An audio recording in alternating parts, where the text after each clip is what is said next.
क्या आपने कभी सोचा है कि जन्म से अंधा कुछ नहीं देख पाता, किंतु एक स्वार्थी इंसान सब देखकर भी कुछ नहीं देखता? क्यों कोई अपने कर्मों से ऊंचाई पर पहुंचता है और कोई उसी कर्मों के कारण बार बार जीवन के चक्र में फंसा रहता है? क्यों राजा की गलती की सजा जनता को मिलती है और क्यों पत्नी, पुत्र, गुरु, शिष्य सब एक दूसरे के कर्मों के भागीदार बन जाते हैं? और क्या आप जानते हैं कि एक लोभी, एक अभिमानी, एक मूर्ख और एक विद्वान सबको वश में करने के अलग अलग रहस्य होते हैं? आज हम जानेंगे वो ज्ञान जो आम लोग को नहीं पता, वो सीख जो सिंह, बगुला, कौआ और कुत्ते से प्राप्त होती है किंतु हम नहीं समझ पाते। और सबसे हैरानी की बात, बंधन और मुक्ति दोनों आपके ही हाथ में है, किंतु कैसे? यही तो इस वीडियो का सार है, असली रहस्य है। जन्म से अंधे को, कामुक को और शराब आदि के नशे में मस्त व्यक्ति को कोई दिखाई नहीं देता। स्वार्थी व्यक्ति भी यही स्थिति है, क्योंकि वह उस व्यक्ति के दोष को नहीं देख पाता जिससे उसके स्वार्थी की पूर्ति हो। जीवात्मा स्वयं कार्य करता है और उसका फल भी स्वयं भोगता है। वह स्वयं ही विभिन्न योनियों में जन्म लेकर संसार में भ्रमण करता है और स्वयं ही अपने पुरुषार्थ से संसार के बंधनों और आवागमन के चक्र से छूटकर मुक्ति को प्राप्त करता है। आचार्य के अनुसार व्यक्ति जैसा कर्म करता है उसके अनुसार ही उसे कर्मों का फल भोगना पड़ता है। कर्मों के फल के अनुरूप ही उसे दुख और सुख मिलता है। वह स्वयं ही अपने कर्मों के अनुसार संसार में विभिन्न योनियों में जन्म लेता है और जन्म मरण के चक्र में पड़ा रहता है। उसे इस चक्र से मुक्ति भी स्वयं के कार्यों से मिलती है। आचार्य का कथन है कि बंधन और मुक्ति दोनों तुम्हारे हाथों में है। स्वयं शब्द पर जोर दिया गया है जो उत्तरदायित्व की ओर संकेत करता है। राजा को राष्ट्र के पापों का फल भोगना पड़ता है। राजा के पाप पुरोहित भोगता है, पत्नी के पाप उसके पति को भोगने पड़ते हैं और शिष्य के पाप गुरु भोगते हैं। राजा यदि राष्ट्र को ठीक ढंग से नहीं चलाता अर्थात अपना कर्तव्य पालन नहीं करता तो उसे होने वाली हानि राजा को ही कष्ट पहुंचाती है। यदि पुरोहित अर्थात राजा को परामर्श देने वाला व्यक्ति राजा को ठीक तरह से मंत्रणा नहीं देता तो उसका पाप पुरोहित को भोगना पड़ता है। स्त्री यदि कोई बुरा कार्य करती है तो उसका पति दोषी होता है।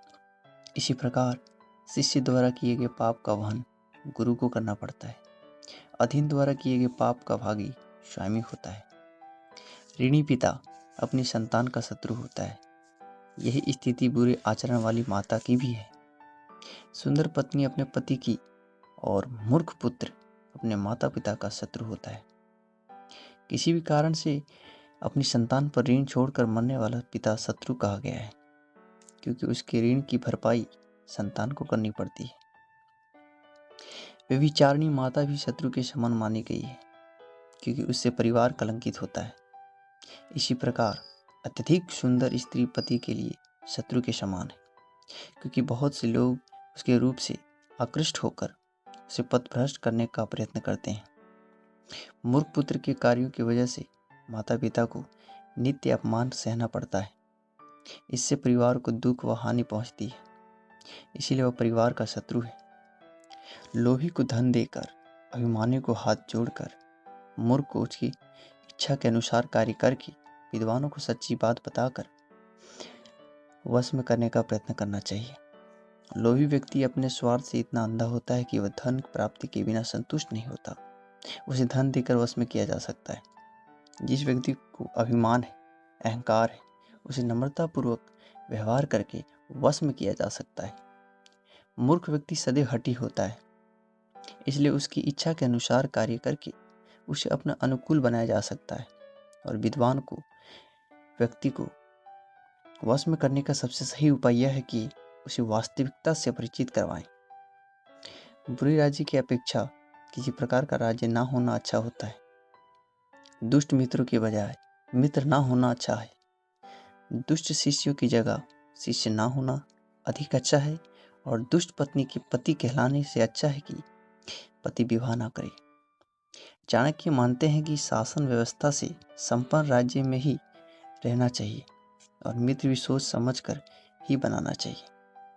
गुरु को भी चाहिए कि परख कर शिष्य बनाए तथा दुष्ट स्त्री को पत्नी बनाने की अपेक्षा यह अच्छा है कि विवाह ना किया जाए। दुष्ट राजा के शासन में प्रजा को सुख नहीं मिलता। धोखेबाज मित्र से सुख की प्राप्ति नहीं हो सकती। दुष्ट स्त्री को पत्नी बनाने से घर में सुख और शांति नहीं रह सकती। इसी प्रकार खोटे शिष्य को विद्या दान देने वाले गुरु को भी अपयश ही मिलता है। व्यक्ति को शेर और बगुले से 1-1, मुर्गे से 4, कौवे से 5, कुत्ते से 6 और गधे से 3 गुण सीखने चाहिए। इस संसार में प्रत्येक वस्तु और प्रत्येक प्राणी में हमें कोई ना कोई उपदेश दे रहे हैं। इन गुणों को सीखकर जीवन में सफलता, उन्नति और विकास किया जा सकता है। आगामी 4 श्लोक में ऐसे ही कुछ गुणों का वर्णन किया गया है। कार्य छोटा हो या बड़ा, व्यक्ति को शुरू से ही उसमें पूरी शक्ति लगा देनी चाहिए। यह शिक्षा हमें सीख से मिलता है। इसका भाव यह है कि व्यक्ति जो भी कार्य करे, चाहे वह छोटा हो अथवा बड़ा, उसे पूरी शक्ति लगाकर करनी चाहिए, तभी उसमें सफलता प्राप्त होती है। सिंह पूरी शक्ति से शिकार पर झपटता है। वह बड़ा हो या छोटा यह नहीं दिखता। बड़े को देखकर घबराता नहीं और छोटे की उपेक्षा नहीं करता। सफलता पाने के लिए प्रयास पर विश्वास आवश्यक है। तो दोस्तों, कैसा लगा ये चाणक्य की नीतियाँ? चाहे स्वार्थ से अंधापन हो, चाहे कर्मों का फल, चाहे घर परिवार, गुरु शिष्य या राज्य की जिम्मेदारी, या फिर जीव जंतु से मिलने वाली जीवन की सीख, हर जगह एक ही बात स्पष्ट होती है। जीवन को बदलने की शक्ति दूसरों में नहीं, हमेशा स्वयं में होती है। अगर हम अपने कर्मों को समझ लें, अपनी गलतियों को स्वीकार कर लें, दूसरे के स्वभाव को पहचान लें, तो जीवन में न सिर्फ सफलता बल्कि शांति और सम्मान भी मिलता तय है।